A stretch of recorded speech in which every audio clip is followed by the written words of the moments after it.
Ashamaa akkam jirtu hordoftootaa fi kabajamtoota kiyyaa ani jira galata rabbii isinillee baga jiraattani bakkuma jirtanitti nageenya isin faana jiraatu mee akkamii jirtani jidduu kana babbaduuf malee didee dullummaan na qabatte ta'een beeku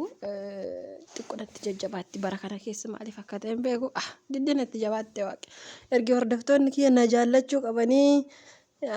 bakka beeku natti jajjabaatte kumni hin beekani mee naa kadhaame. Qorana fakkaate caaltuun akka viidiyoo ishee keessatti maal jette waa'ee qullaa Muktaarii fi waa'ee namoonni gariin gadi baasi jettanii guyyaa kaleessaallee koomentii baay'ee dubbisaa oole. Har'as immoo isheen dubbatte gariin gadhiisettanii gariin immoo hin gadhiisettanii asirratti waan jechuu qabu tokko. Dubartoonni gaafa abbaan manaa keessan mana keessa deemee qullaa haa ta'u yookaas immoo waliin hojii hojjettan haa ta'u maaf waraabdu viidiyoo ani gaaffiin kiyya tokko kana mucattiin kun amma kaleessa maal jette caaltuun maaliif viidiyoo waraabde Muktaariin otoo hin beekin jennaan ragaaf naaf haa ta'uufi jette fakkeenyaaf ragaan jechuun namoota baay'ee akkatti shaawadama bara amma dhiirri tokko hin beeku viidiyoo waraabbatti. Viidiyoo waraabbattanii gaalarii keessatti baattanii deemtu. Okay, nama sanaan gaafa wal dhabdan immoo kun ragaa kootii jettan amma dhugaa dubbachuu fi qaama eenyu irra fokkatame. Ka dhiira waraabame sana immoo ka shamarraatu irra fokkata. Inda'uun walumatti waraabdanii hundaafu. Moo nama sanatoonni qullaa jiru waraabdanii moo akkam. Osoo qullaa waraabdanii kophaatti okay seerruu siniin fudhatu kana. Ammatoo dhiira tokko kophaatti qaama isaa waraabdee tonni ciisaa jiru haa ta'u tonni shaawuriitii garuu kallattii adda addaa waraabdan haa ta'u. Seerruu siniin fudhatu maaliif yookaan keemiraa mana isaa keessa waraabde siin jaa seerri yookaan immoo atuu hattuudha akka hattuutti akkamittiin nama sana waraabde atumtiyyuu qullaa yoo faana jiraatte immoo okay faana jiraatte immoo ati sagaagalummaaf itti dhaqxe zinaa dalagda jedhamta malee haadha manaa isaan jedhamtu haati manaa ofii viidiyoo nama waraabdu baalageedha haati manaa viidiyoo waraabduu fi abbaan manaa viidiyoo waraabu warra baalagee warra zinaa dalagu dhugaa rabbi warra bakkeerraa walitti gale indee. Amma viidiyoo caaltuu haadha dubbattu dhugaa rabbi jechuun ani mucittii haga jibbu jechuun ani dhugaa rabbi nama hin jibbu ani mucittii kana baqa keessumti koo na dide dhugaa rabbi maaliif jechi isheen fayyadamtu waan ajaa'ibaati inumaayyuu viidiyoo waraabbattee gaalarii ishee keessaa qabdi maal akka ta'uuf mee ragaa naa ta'a maal ragaa ta'a qaamni ragaa namaa ta'a moo akkam maashaa wadamtan koo yoo namichi yoo sin jaalate qaama isaa waraabbattee ragaa godhattee seera fuulduratti kunooti abbaa manaa koo ture qaama isaa yoo akka tilkii koo keessaa qaba jettee abbaa seeratti yoo iyyeeffatte okay abbaan seera isin haadha manaaf abbaa manaadha jedheetu walitti isin deebisa akkam isin qoy uummata seexana waliin hojjechaa jira bara uummanni bara kana dhugaa rabbi ka biyya keessa jirullee viidiyoo waraabbata jechuudhaan hin beeku bara dhugaa rabbi edaa warra biyyaallee viidiyoo kana waraabba.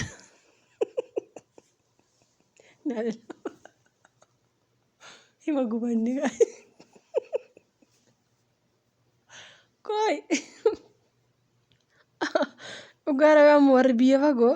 fakkeenya warri biyya Arabaa jiranii fi warri Itoophiyaa jiranii walli jaalallee jedhanii qullaa walitti ergan kun wal yaadaniitii jenne gaisa. Isi warri biyya maaf waraabu maal isinis beektuu koi wal waraabu warri biyya beeku dhugaa rabbi waan beekannatti. Dhugaa rabbi maa wal waraabdani koi maal gochuuf immoo warri koomentii caaltuu jalatti caaltuu gadhiisi jettanii inshaa wadamina an dhuguma jirtu isinitti himoo amma caaltuun illee insinii gadhiisa yoo barbaadanii jettee turteen gadda kuni dubbii dhugaa miti tokkoffaa viidiyoo qullaa yoo qabame yoo gadhiifame yuutuubiin nama qabata inni eegina caaltuun viidiyoo qullaa kan Muktaar fiddi jettanii eeggatiin warri amma gadhiisi jettani kun hin ta'u yuutuubii irratti hin gadhiifamu yoo deemte tiiktookii yookaan feesbuukii irratti isinii gadhiifte malee warri yuutuubiin eegina qaama qullaa Muktaar nu fayyadani kana shaawadamtaniitu garuu warri hin gadhiisin jettani immoo galatooma obboleessa keessa satartanii jirtanii akka hinumaayyuu qaamni isaa miidiyaa irratti hin baane gootanii jirtanii jechuudha maaliif warri gadhiisi jettan ani isin akkatti isin yaaddan rabbi haa beeku otuma isin gadhiisi jettaniiyyuu qullaa Muktaar sana. YouTubein hin ta'u YouTube irratti qullaan hin gadhiifamu waan ta'eef hin eegina qullaa gadhiisillee hin je'ina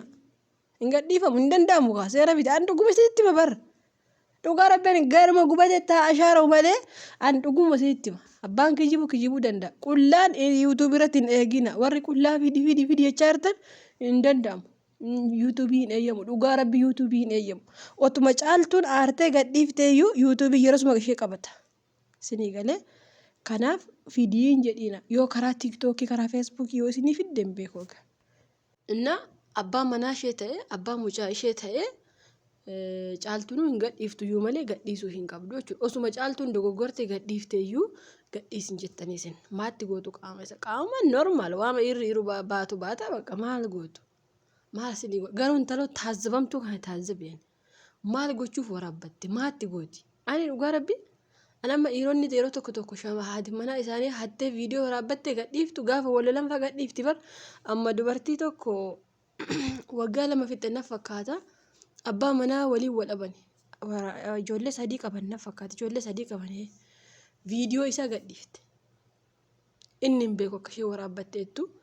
viidiyoo miidiyaa kana naanna'aa ture namoonni agartanitti yoo jiraattan namni sun illee nama miidiyaati ishee illee nama miidiyaati toon maqaa dha'ee beektu garuu maqaa dha'uu hin barbaadu malee waggaa 3 darbe siluu agarti namni agarre jira jedhee hin yaadu jarri sun ijoollee 3 walirraa qabani garuu gaafa walirraa adda bahan immoo viidiyoo isaa gadhiifte kun egammoo gootummaadha ofii fuula okfattee kaameraa keewwattee isa guutummaatti inda'u hin bareedaayu ani yeroo hundaa warra shamaranii shaawadamina keessantu fokkata malee ka'iira hin bareeda yoomillee dhugaa rabbi dhuguma isinitti ba amma fakkeenya anillee ansaa of biraa qaba isheenillee akkasitti fudhatte keenya fokkata yoomillee shamarri abaaramtuudha dhugaa rabbi karaa hundaa abaaramtuudha waan ta'eef akkuma isa qaamni keessa wanti tokko ta'e wantiin godhina akkasa ka irri ka keessanii gadi ta'e kanaaf irra caalaan viidiyoon muktaar osoo caaltu harka jiraatee illee osoo intaloon kun waraabbattee jiraattee illee intaloon kanatu baalageedha malee muktaar haga tokko beekee miti waan ta'eef irraa hin ilaalamu jechuudha immoo wanti akkasii kun faayidaa qabaafi jedhee yaadan dhugaa rabbi faayidaa kun faarummaadha bara aadaa boodatti hafe ka faranjiin bara durii amma fakkeenya faranjiin waan kana dura fayyadamaa turte jedhani waggaa 30-40 dura nuuf immoo viidiyoo reef faashiniidha viidiyoo walitti erguun viidiyoo walii waraabuun ka faranjiin tuffattee ifte nuti immoo reefu eegalla faashiniidha namatti tola egaa isin ikkoo silkiin keessan kun akka chaayinaa harka jiruun beektanii bar guyyaa tokko chaayinaa miidiyaa irratti gasinii gadhiifti qaama keessan hunda kanaaf hojjettiin kun baay'ee takka baalageedha dhugaa dubbachuu fi caaltuun kaameraa duubatti illee dabaddabee waa hedduu baasise jettee baga dabaddabde dhugaa rabbi baga ukkeerraa kaafte hin fayyaddu ka baga tubte bakka ndawum kan abbaa manaa namaa hatturra kan qaama namaa immoo waraabbattu maal godhaafi maal godhaa qoy intala kana reebbitii bichaa miti wanti keesseetu namichi tokko biyya keenya jira beektu hinaaftu'a nama hinaaftuu ni beektanii ka haadha manaatti hinaaf galgala haraqee dhugee ofee maal godha beektu dhugaa rabbi wanti qaba hankaakse namoonni beektanii hankaakse sana fuudheetu abidda keessa yookaan immoo maacidii beektanii ka ittiin mi'aan haaman sana isa abidda keessa kaayetu luka ishee gidduu gugguba diimessee sibiila sana diimesseetu galgala guggubaa bulaa jechuudha ganama lukti ishee kun baxabaxamee bakka mammadaa'ee ta'a dhugaa rabbi teetiriyaa warri beektan yoo jiraatan teetiriyaa ni beektanii ka diimtuu sana buqqisanii itti gadi firfirsan isa bitattee manaa qabdi itti firfirfatti galgala achuma keessa deebi'ee guba akkas gochuu antala kana dhugaa rabbi akkas gochuu hafe ture ka irsa fudhatturra ka viidiyoo waraabbatturra kan immoo deebistee caaltutti siirii yookaan xonqolaa godha jettura kun itti akkuma hin tolle bakka intalli kun dhugaa rabbi ani diddee akka jibbee nama dhugaa rabbi ani xonqolaa jibbu godhu jibbaa yeech dhugaa rabbi nama hin dabbartu anamma ergi kaleessa beengadda na dabbarte dhugaa rabbi akka suuraa ishee osoo gadi buusee irratti hojjechuu baadhee dhugaa rabbi natti tola maaliif namni tokko bichaa badaka yookaan viidiyoo wanti kun yookaan irsa biratti amma caaltuu congratulation dhugaa rabbi dubartiidha keessa nuu baay'atte bakka dhugaa rabbi baga ukkeerraa kaafte baga baasiste bakka baga baasiste akkasi dhugaa rabbi qoricha isheeti itti xiqqaate dhugaa rabbi rabachi mukota abidda keessa haatee qoonqosheetti gadi naquudha kana bakka indi mee waan isheen hojjette dila kana ani koo caaltummaa barabaree obaasti jedhee caaltutti aareeyyu edaa mucayyoon nama viidiyoo nama waraabbatu nama lubbuu nama balleessuuf deemuu jechuudha hincimatti dhugaa rabbi tarii muktaariin jaalattee dhiisuu hin barbaaddu ta'uu mala. Maaliif nama tokko yoo jaalatte karaa hankee godhattu barbaadda waan ta'eef kanaafis akkas goote jedhee yaadani gara lama yaada. Garuu osoo muktaar ishee jaalatee gaarii ture kallattii badaatii xufuu balleessite. Immoo ergi muktaaritti waan fedhe godhattee ergi muktaarii harka galfattee gara caaltuutti qoricha adda addaa fiduu balleessite. Sinii galee bakka karman ishee deeggaruun dhabe bar. Asiin jennaan asiin kana qabdi, asiin jennaan asiin kana qabdi. Karmatti akka karaa ishee deeggaruu dhabe baram. Bakka karmatti akka hin jirtu bar. Viidiyoo waraabbachuu